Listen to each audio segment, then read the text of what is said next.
तो hello friends, क्या हाल चाल है। स्वागत है आपका एक और नई वीडियो में। तो आज की वीडियो में हम बात करने वाले हैं हरियाणा में जो 5 नवंबर और 6 नवंबर को सीटी का एग्ज़ाम होने जा रहा है, उससे रिलेटेड आज की ये वीडियो होने वाली है। तो आज की इस वीडियो में एफजेएम गवर्नमेंट कॉलेज के प्रोफेसर सुखदेव सर आपको बताएंगे कि आपको एग्ज़ाम वाले दिन या फिर एग्ज़ाम वाले दिन से पहले आपको क्या करना है। तो सब कुछ बताएंगे, यानी किस प्रकार आपको एग्ज़ाम हैंडल करना है, किस प्रकार आपको एग्ज़ाम देना है, क्या क्या साथ में ले जाना है, क्या साथ में नहीं ले जाना है, ये सब कुछ बताएंगे प्रोफेसर सुखदेव सर। तो उनकी बातें सुनिए जरूर।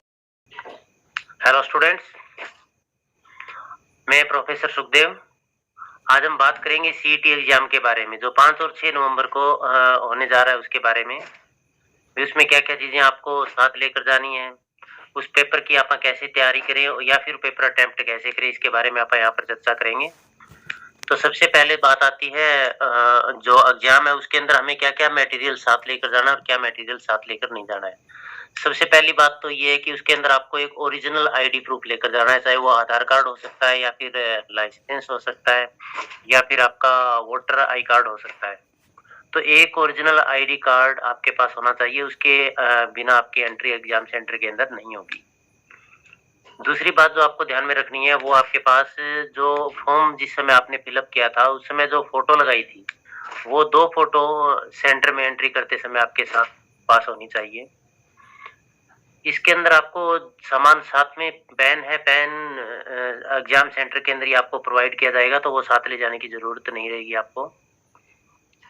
इसके साथ साथ इसमें इलेक्ट्रॉनिक आइटम्स आप साथ में कोई भी नहीं ले जा सकते, किसी भी तरह की आप वॉच अपने साथ नहीं ले जा सकते हैं या फिर मोबाइल फोन आप अपने साथ नहीं लेकर जाएंगे, या फिर जैसे आभूषण है कानों में पहने जाने वाले या फिर हाथों में पहने जाने वाले, उनसे भी आप बचने का प्रयास करें ताकि एग्जाम सेंटर में किसी की तरह की कोई दिक्कत ना हो।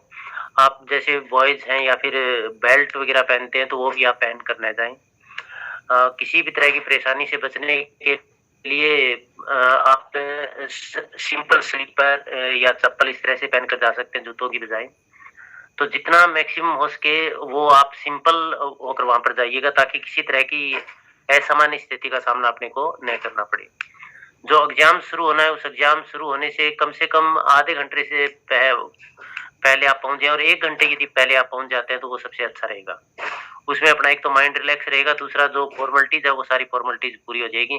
तो एक लास्ट टाइम एग्जाम सेंटर में पहुंचने की बजाय आप कम से कम 1 घंटा पहले एग्जाम सेंटर में पहुंचे, और टाइमली सारी चीजें यदि अपनी पूरी होती है तो अपना माइंड है वो फ्रेश रहेगा, स्ट्रेस लेवल है वो डाउन, स्ट्रेस लेवल किसी तरह का नहीं होगा, तो अपने एग्जाम हैंडल आप अच्छी तरह से कर पाएंगे। तो ये तो थी हम साथ में क्या क्या चीजें लेकर जाएंगे, क्या क्या चीजें नहीं लेकर जाएंगे।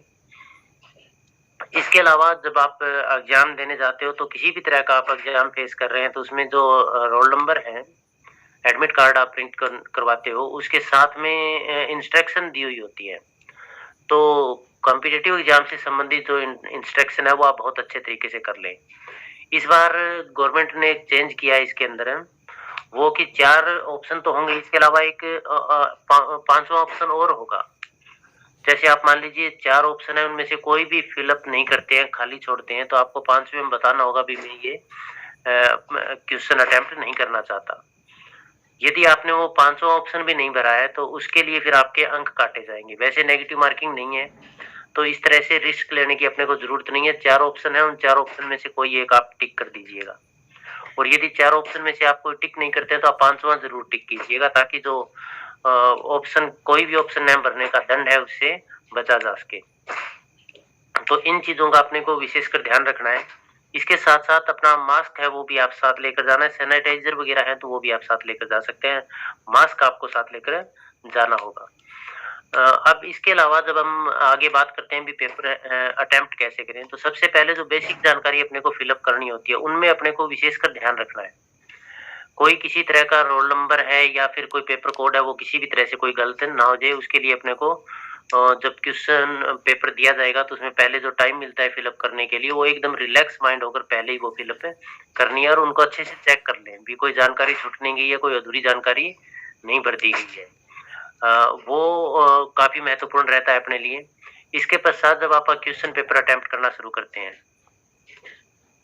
और जो सर्कल आप बेसिक जानकारी फिलअप करते हो उसके अंदर जो सर्कल है वो ब्लैक या ब्लू आप करते हो, तो उसमें भी अपने को ये ध्यान रखना है भी वो अच्छे से किया हुआ हो, बीच में या साइड में कोई हिस्सा छूटा हुआ ना हो और इसके साथ-साथ वो पूरी तरह से होना चाहिए क्लियर मतलब भरा हुआ होना चाहिए और उसमें आपको जेल पेन का प्रयोग नहीं करना है। इसके साथ-साथ जब आप क पेपर जब हल करते हैं तो उसमें आपको टाइम मैनेजिंग बहुत मायने रखता है। टाइम मैनेजिंग का मतलब ये है कि आपको कौन-सा पार्ट में आपका होल्ड है। फिर मान लीजिए आपका मैथमेटिक्स स्ट्रॉन्ग है तो आप मैथमेटिक्स को सबसे पहले कीजिएगा। आपकी इंग्लिश स्ट्रॉन्ग है पार्ट तो वो आप सबसे पहले कीजिएगा और जिस पार्ट में आपकी वीकनेस है वो पार्ट आप सबसे लास्ट पर छोड़िएगा। ताकि उसमें जो लास्ट में जितना भी टाइम बचेगा वो टाइम आप उसमें दे सकें। पहले यदि आप टफ पार्ट लेकर बैठ गए जिसमें आपका होल्ड नहीं है तो आपका बाकी टाइम है वो खराब हो सकता है। तो उन इसमें आपको विशेष ध्यान रखना है। और जब एग्जाम जैसे इसके अंदर आप ये भी लेते हैं जैसे एग्जाम की आप तैयारी कर रहे हैं चाहे अपनी तैयारी कैसी ही हो फर्स्ट नाइट जो एग्जाम है उससे पहले दिन पहली शाम को आप पढ़कर बुक छोड़ दीजिएगा। अगले टाइम आप रिलैक्स माइंड होकर सेंटर में पहुंचिएगा। उससे ये रहेगा कि आप एकदम से रिलैक्स रहेंगे और किसी तरह का कोई बर्डन माइंड के ऊपर नहीं रहेगा, किसी तरह का कोई स्ट्रेस नहीं लेना है। जब आप एग्जाम सेंटर के अंदर बैठते हैं पेपर करने के लिए या जब एग्जाम सेंटर की तरफ आप बढ़ते हैं तो आपके माइंड में ये स्ट्रेस नहीं होना चाहिए कि मेरा पेपर पास होगा या नहीं होगा। उस समय आपको सिर्फ एक ही बात ध्यान में रखनी है कि मैं अपनी तरफ से बेस्ट परफॉर्म करूंगा या बेस्ट परफॉर्म करूंगी। उसके पश्चात आगे क्या होगा वो बात की बात है। क्योंकि यदि हमने सोच लिया कि पेपर क्लियर होगा या नहीं होगा तो उसके पश्चात क्या होता है कि माइंड है उसमें अपने आप ही स्ट्रेस आ जाता है और स्ट्रेस की वजह से क्या होता है कई बार आप ये भी देखते हैं कि क्वेश्चन हमें वो पर्सन पहले तो हमने पढ़ा हुआ है लेकिन एग्जाम टाइम में भूल जाते हैं और सेंटर से निकलते ही वो क्वेश्चन उसका आंसर हमें पता होता है। तो इससे ये होता क्यों है इस तरह की बातें वो इसलिए होती है कि पहले माइंड को रिलैक्स नहीं किया। एग्जाम से पहले जो रिलैक्सेशन देनी चाहिए थी वो रिलैक्सेशन हमने नहीं दिया है। तो इसमें आपको विशेष ध्यान रखना है कि जिस दिन आपका पेपर है उस दिन आप बुक से दूर रहें। उस समय आप जितना ज़्यादा उसके रिलैक्स रहने की कोशिश करें। जब आप एग्जाम सेंटर में पेपर देने के लिए पहुँचते हैं तो उस समय भी आपको क्या करना है कि जो इधर-उधर बहुत सारे बच्चे वहाँ पर आपको मिलते हैं तो उनके साथ ज़्यादा बातचीत करने की ज़रूरत होती नहीं है। और विशेषकर एग्जाम से रिलेटेड या स्टडी से रिलेटेड उसमें क्या होता है कि कई बार जैसे बच्चों से हम बात करते हैं और बच्चा कहेगा कि मेरी तो बहुत ज़्यादा तैयारी की हुई है, इतने दिनों से मैं तैयारी कर रहा हूँ, तो उससे हो सकता है अपने कॉन्फिडेंस पर उसका विपरीत असर पड़े। तो इन चीज़ों से बचने के लिए रिलैक्स रहें, इस बारे में कोई बातचीत ना करें क्योंकि उस समय जो आप बातचीत कर रहे हो उसका कोई विशेष लाभ होने वाला नहीं है। उसमें आप हँसी-मज़ाक या लाइट मूड के अंदर आप रहिएगा तो उसको अपना ज़्यादा बेनिफिट मिलेगा। एक जब आप पेपर अटेम्प्ट करते हैं, तो उसमें कई बार ये गलती भी कर देते हैं कि हमने जैसे क्वेश्चन पेपर है उसके अंदर 17वां क्वेश्चन या 16वां क्वेश्चन आपने मान लीजिए आपने वहाँ पर 16वां क्वेश्चन किया और जब वही आप आंसर शीट में फिल अप करते हो तो वहाँ पर 26वां या फिर 15वां इस तरह से फिल अप कर देते हो, तो वो गलती हो जाती है। तो उसको ध्यान में रखना है भी जो आप अच्छे जब वो सर्कल आप ब्लैक या ब्लू कर रहे हैं तो उस समय अच्छे से देख लें कि जो क्वेश्चन मैंने देखा है उसी का आंसर फिल अप कर रहा हूँ। और मान लीजिए कई बार ऐसा होता है कि वो हमने जैसे आंसर हमारा 15वें क्वेश्चन का आंसर बी है और हमने 15वें आंसर का गलती से सी भर दिया और हमें कन्फर्म था भी इसका बी है। फिर उसमें ज़्यादा सोचने विचारने की ज़रूरत नहीं है, उस क्वेश्चन को छोड़ो, उस पर टाइम वेस्ट करने की ज़रूरत नहीं है क्योंकि उस क्वेश्चन का अब कुछ नहीं हो सकता, वो गलत हो गया तो हो गया। अब अगले क्वेश्चन पर आप माइंड सेट करें, अपना आगे के पेपर पर ध्यान दें।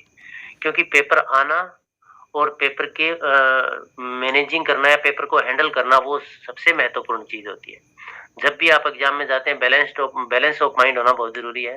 माइंड बैलेंस नहीं है तो अपनी यदि अच्छी तैयारी है तो भी आप वहाँ पर मार खा सकते हैं। तो बैलेंस माइंड रखिएगा, संतुलित रहिएगा, एकदम शांति के साथ, धैर्य के साथ, पूरे कॉन्फिडेंस के साथ पेपर कीजिएगा।